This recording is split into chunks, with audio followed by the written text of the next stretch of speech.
Hi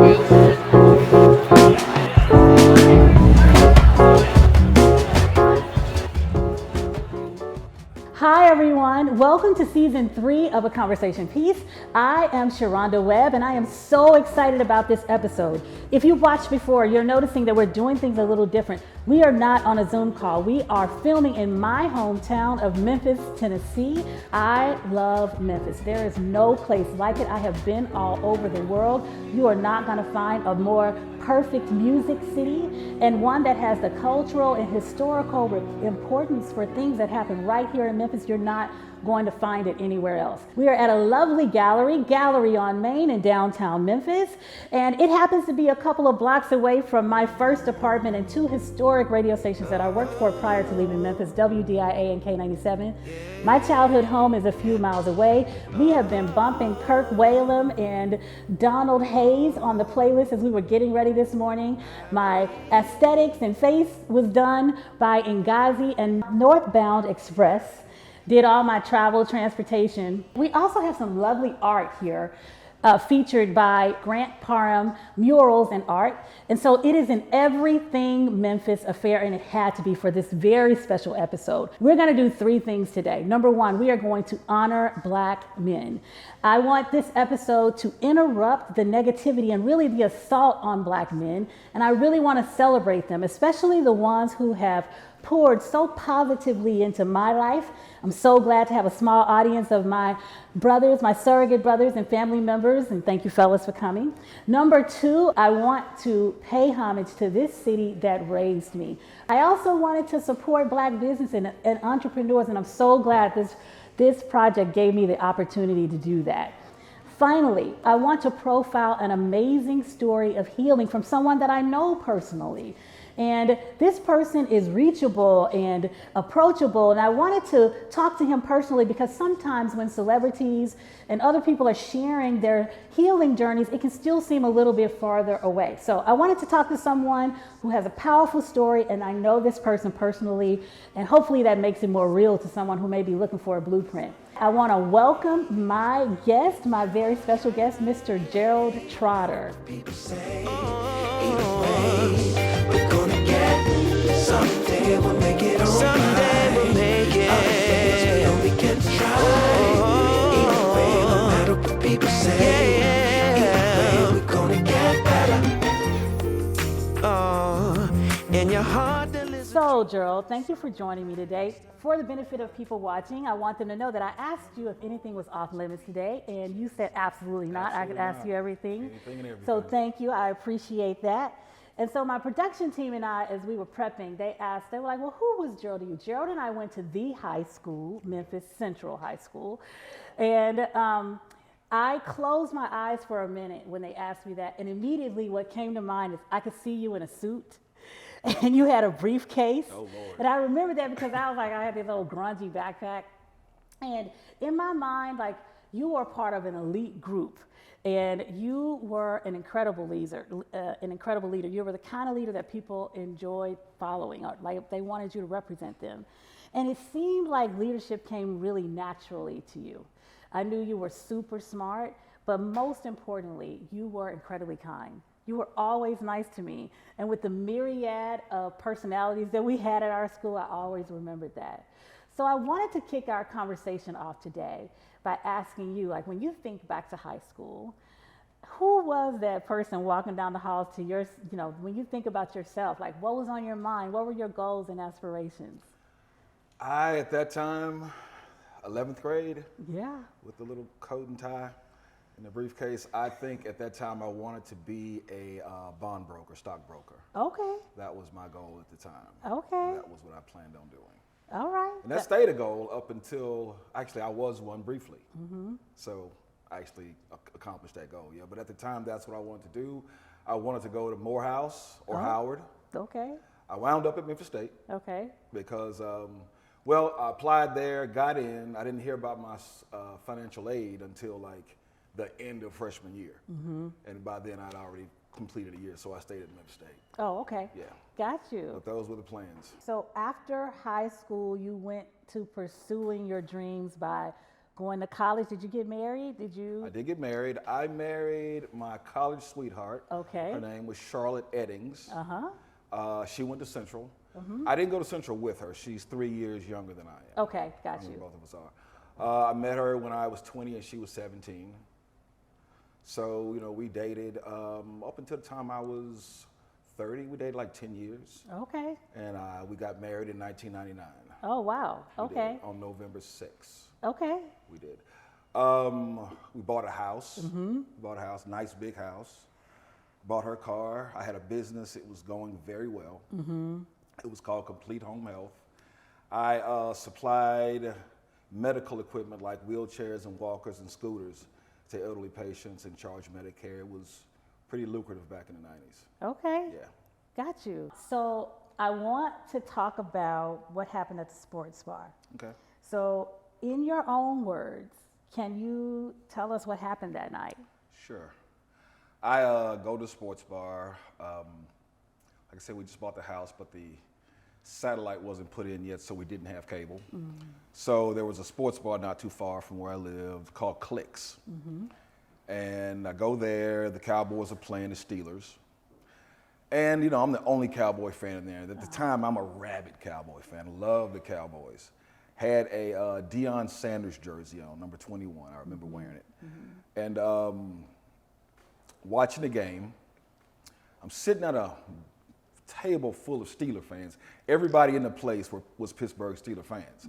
Saw jerseys, helmets even, face paint, wow. all sorts of things. Yeah, they were gung-ho fans. So we made a bet with some guys at the table that the Cowboys would win. They made the bet that the Steelers would win. And the Steelers were winning most of the game. Matter of fact, the game went into overtime because Deion intercepted a ball and ran in for a touchdown. So it was tied in overtime, and at the I think it was almost the end of overtime, Deion runs a punt back for a touchdown. Wow. While I'm wearing the jersey, and I'm in a bar full of these people, so I'm clowning. I'm clowning, 'cause you know they were talking crap all game long. So I'm up now and I'm clowning. They even had a microphone in the place with speakers everywhere. So I picked the microphone up now and I'm teasing everybody. It's quiet in here without all the noise. Boom, boom, boom, boom, boom. You know, that sort of deal. And just giving them a hard time. And the guy I made the bet with was standing behind me when I was talking on the mic and just pow, hard as hell across the back of my head. Oh, wow. Yeah. And I remember just being 38 hot, fire hot, pissed off. Yeah. I remember turning around to fight him, and he was in a group of like 30 guys, because I was still pretty pissed off.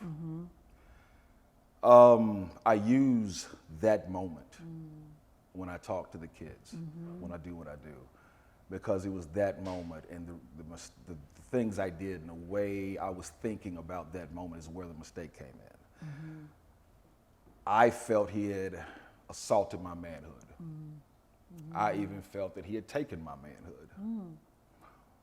What I tell the kids I talk to, and the wildest thing is at that time, I just bought a home. I just bought a car for my wife. I was employing 4 black people who was using that salary to take care of their families. So I'm checking off all the boxes of manhood, yet I allowed this guy to make it feel like he took my manhood. This is one of the huge mistakes I've made. Like I said, I use that moment when I teach, but you know, I went to the car and I got out a 40 caliber pistol. I put it in my waist and I waited for him to come out. And this is honestly what I did. He comes out, he is about 15 guys with him. And so what I wanted, my ego was craving for an apology. I thought I needed that. That guy that I was at the time, he could not have gone home in peace without an apology. That's how immature I was at the time. So I asked him, say, bro, I mean, what's up with you putting your hands on me inside that place? I mean, was you drunk? I mean, what the fuck was your problem? And I'm kind of giving him an out. I want him to say, you know, yeah, I was drunk or something like that. I'm trying to give him the out, but he wouldn't take the out. You want the language? I want to know what happened. Okay. Well, he says, so fuck you. That's how I get down. What? And I responded, well, this is how I get down. And I pulled the 40 out, and I cocked it, and I shot him 5 times. Yeah. I recently, a year ago, through therapy, did something called EMDR. Have you ever heard of it? No, I don't think so. It's a way to pull back up and process traumatic experiences. Not exactly hypnosis, but close. And it's very effective. And when that happened, I was able to pull this guy's face up again. I hadn't seen his face. His name was Jonathan Smith. I hadn't seen his face in 20 years. You know, and it's just one of those things you won't forget. One of the things I tell the kids is, your brain's going to take pictures of that, and it's going to show them to you when it feels like it, not when you feel like seeing them. So, you know, that could be any time. That could be when you're trying to sleep, when you're trying to hang out with your girlfriend or wife or your kids or whatever. It's just something you have to deal with. And like I said, I'm in therapy, and we're working past that. I've watched you do that, one of those sessions, and it is powerful to see the kids' responses when you break things down like that. So back to that night, after that happens, right? So what was going on in your mind? Oh, at the time, honestly, Yes, right after. right after. Immediately after, and I tell the kids this too, immediately after, satisfaction. Wow. Yeah. It's like smashing a fly, to be honest with you. Wow. And immediately after that, to this day, is deep regret, remorse. Because the immediate thing is, yeah, and then it's, what the hell Yeah, did I do? yeah. I can remember beating my steering wheel, like, what have you done? Yeah. So then there's a court case. And so you're sitting among, you know, a jury of your peers, and you have people who are there supporting you. Yes. And I'm wondering, what are you thinking about in court as they are determining whether or not you get back to achieving your goals, and like, what's going on? Were you afraid? I'm curious about what you were thinking there. Yeah, listen, I've been in prison in a couple of knife fights. I've been shot at out here in the free world. There's nothing there's no time in my life that I've been more afraid than when my life was in the hands of 12 strangers. Twice, actually, because I went to trial twice. So it's a week you don't sleep, you barely eat. You know, it's just, that's what's on your mind. It's just, it's a horrible experience, but you have to put a good face on while you're in trial, you know, and you're hoping things go right, and you're seeing people lie, you know, and it was just, yeah, it's nerve-wracking. I looked up a couple of things on you, and I want to talk about something you said about one of the first nights in prison. Yeah. You said the first night you don't sleep much, but when you do sleep, you dream free dreams because you don't have any prison memories, so you have free world dreams. And when you wake up, it's absolutely depressing. Yes. And I woke up to use the bathroom and walked right into the bars. Yeah. Can you talk about that? Okay. I remember getting up in the middle of the night and being hungry. You know what I mean? Thinking, man, let me get something to eat. And in my head, I'm still in the house that, you know, I just had built. And so, so you're kind of sleep moving, and boom, and then it hits you, you're here. And that is sobering. You know what I mean? When you sleep, you dream free world dreams because that's where your memories are. Right. And so when people first get to prison or first get to jail, they want to sleep all day. It's what they want to do because you're free when you're asleep. You know what I mean? And here's another thing. I don't think I even got in that one. I don't think I even wrote this down. But once you're there, 3 or 4 years, your dreams are all prison dreams. Oh, okay. You have no more free world dreams. Every dream you have is about everyone in there and situations. And if sometimes they're kind of hybrid, like you might be in a prison dream for some reason, or like people from my childhood, you know, might be in a prison dream for some reason, but it's a prison dream. Yeah. And when you get back out here, they're kind of hybrid. Now I'm having free world dreams. Got you. All the prison dreams are behind me. Okay. Yeah. I want to talk about something else you wrote about, which was the when you were watching Rudolph the Red-Nosed Reindeer. I want to read a little bit of the quote because it really it was powerful to me. After watching it one night, I stepped out into my unit and noticed that I was in the land of misfit toys. If you remember, something was wrong with every single toy, and it was easy for me to look at the other inmates and diagnose exactly what was wrong with them. Then it hit me that if I'm in the land of misfit toys, then I also am a misfit toy. Yeah. I love that you were so transparent with that. I want you to talk about that. Yeah, I remember the moment. I remember the moment. I walked out. I'm like, I was on the second tier, which is the top tier. And I'm looking out. I'm like, look at that dude. Yeah. Look at that weird motherfucker. You know what I mean? Yeah. And then just, oh wow, I'm here too. Yeah. Yeah. So what's my hang up? What's, you know, how am I? Because you remember on the thing, the Jack in Box would pop out and something would be wrong with this. Something was wrong with everything. Yeah. So what was my deal? And then it hit me that my mother, I heard my mother lecture me about my temper. I heard my father lecture me about my temper, my grandmother about my temper. And then I've always heard temper, Jerald, your temper, Jerald, your temper. And I never really paid attention to that word until that day. And then I was like, temper problem, like a temperature problem. Like a house has a thermostat. Right. And when the weather in the house gets cold, the thermostat warms the house up to a certain degree because the thermostat is working correctly. Yeah. But my thermostat's not working correctly. So when things get a little off, I get way too hot and burn the house up. And then I was looking around and I was in a place full of arsonists, of people who had burned their houses up. So I had to, work on a way to try to fix that. That's where I found cognitive behavioral therapy. Right, and I think it's so important that I want to make sure I note this. This is you discovering, realizing that on your own, you're not in counseling at the time, you're in prison, and so the whole premise of a conversation piece is to bring together differing perspectives, and most of the time I have a panel, but I want to also highlight how this happens internally. It can be like the Jerald who you were before you got that awareness, and then the raised awareness brings a different perspective, and then you're the common ground. So you've talked about, I've heard you talk about how you learned to swim. Yeah. And I want to just, and how it's analogous to being in prison. And I just want to take a moment because I think I keep hearing that in different ways from a lot of people. Okay. So if you could talk about that a little. Well, I wrote a book called Learning to Swim, and it's not finished yet. It's still really rough.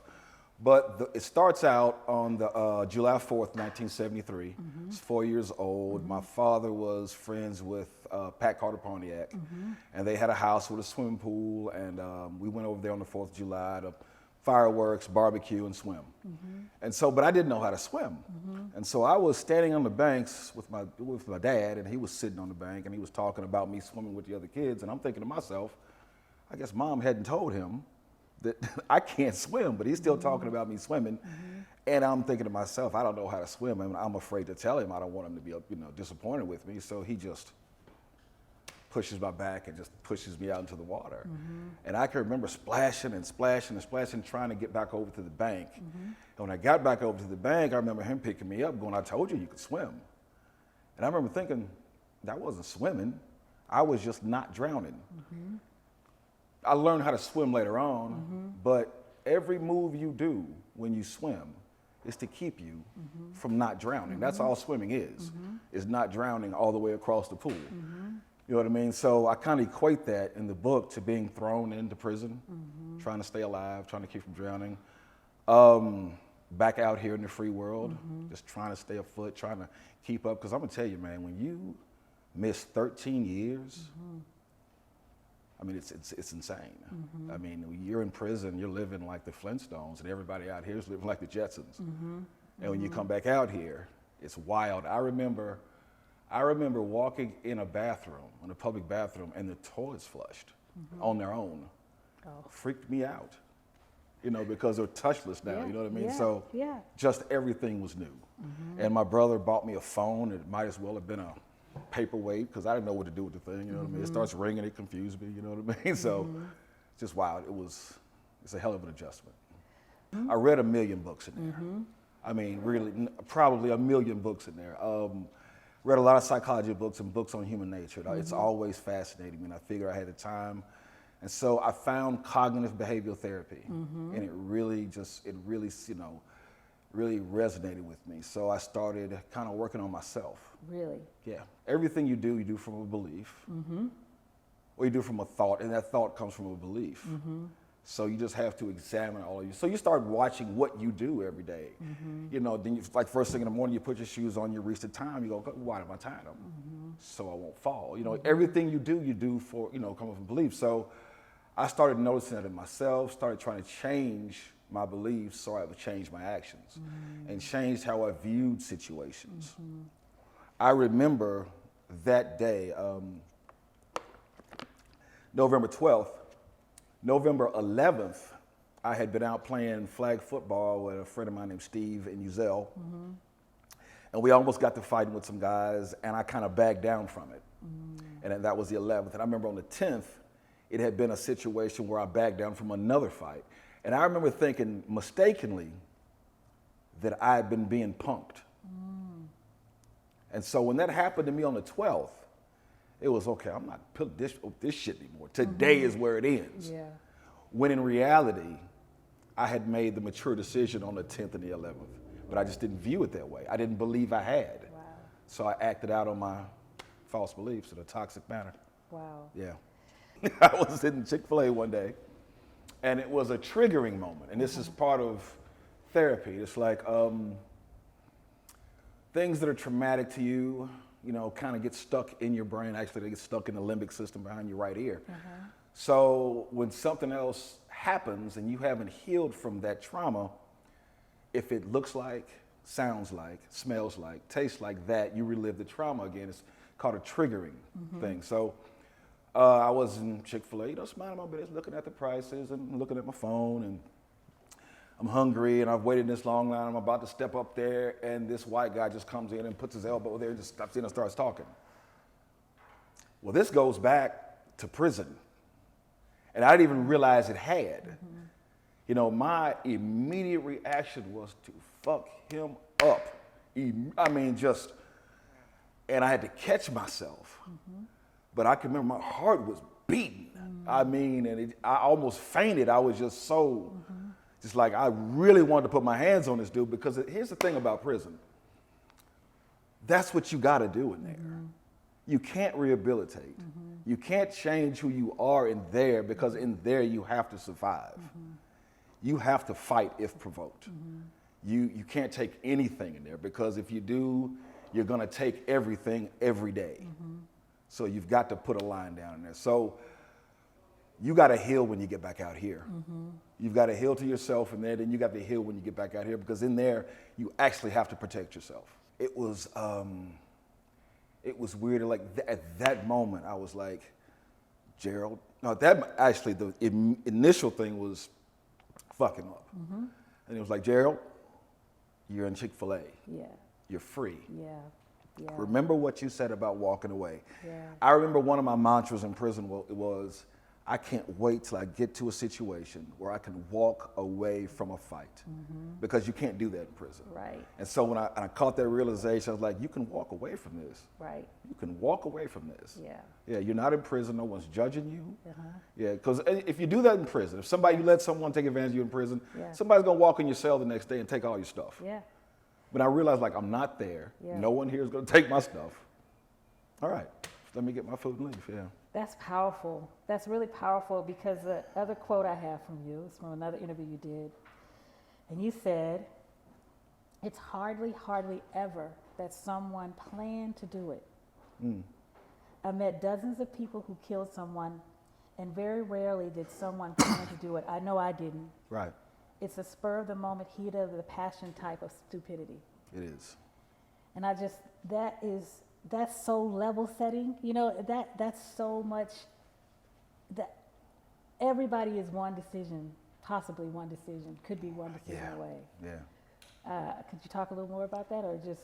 Oh yeah, I mean, like I said, when I was in prison, you know, my thermostat was broken. I burned my house down, and I met dozens of other arsonists in prison who had burned their houses down. And we talk about how, you know, what happened and how we wound up there. And everybody had a spur of the moment type of situation. Some people were robbing somebody and things went wrong when they shot somebody. But even when they shot somebody, it was a spur of the moment type of thing.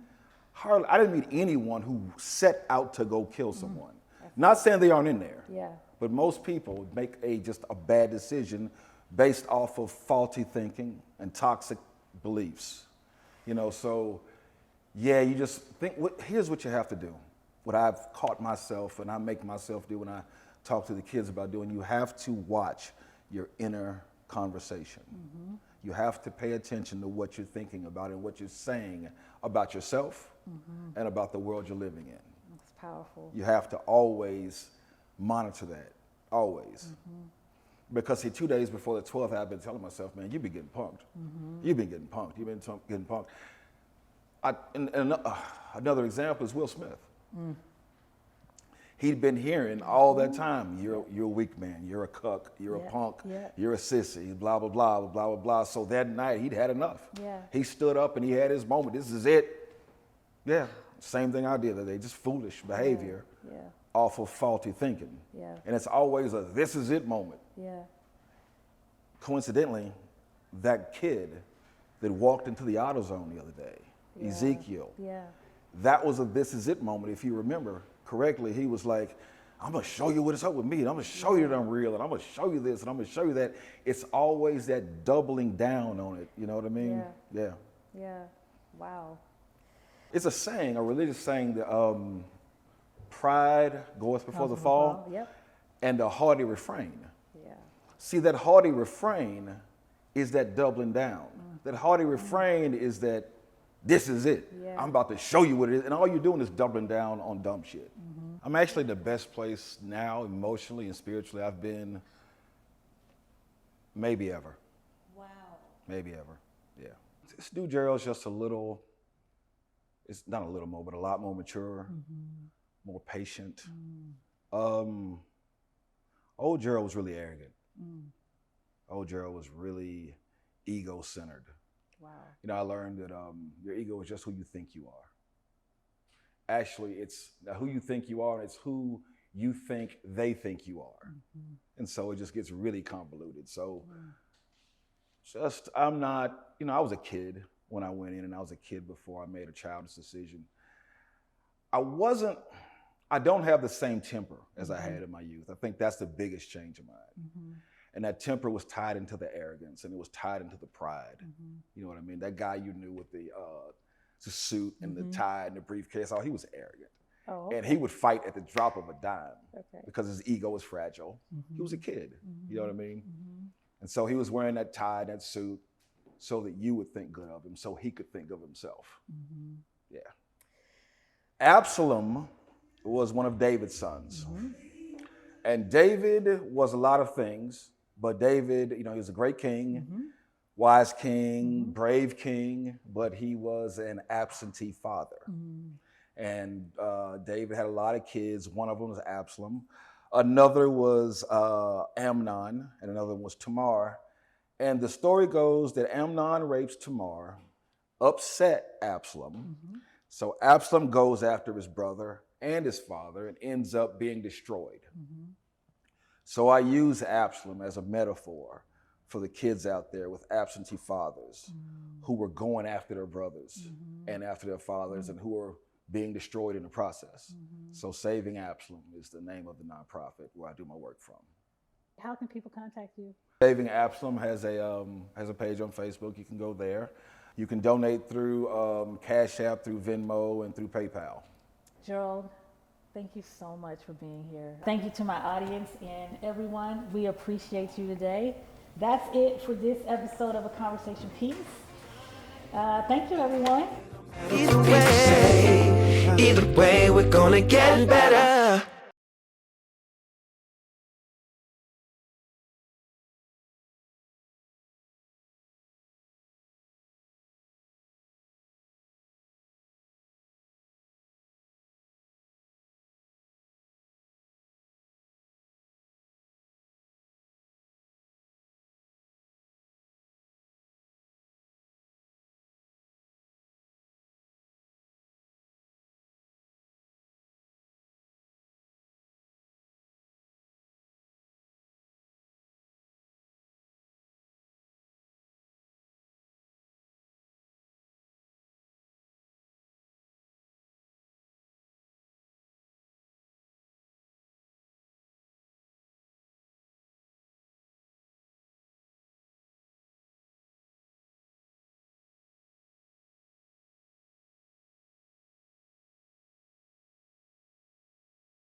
I really appreciate it. This has been a fantastic interview. I really appreciate you.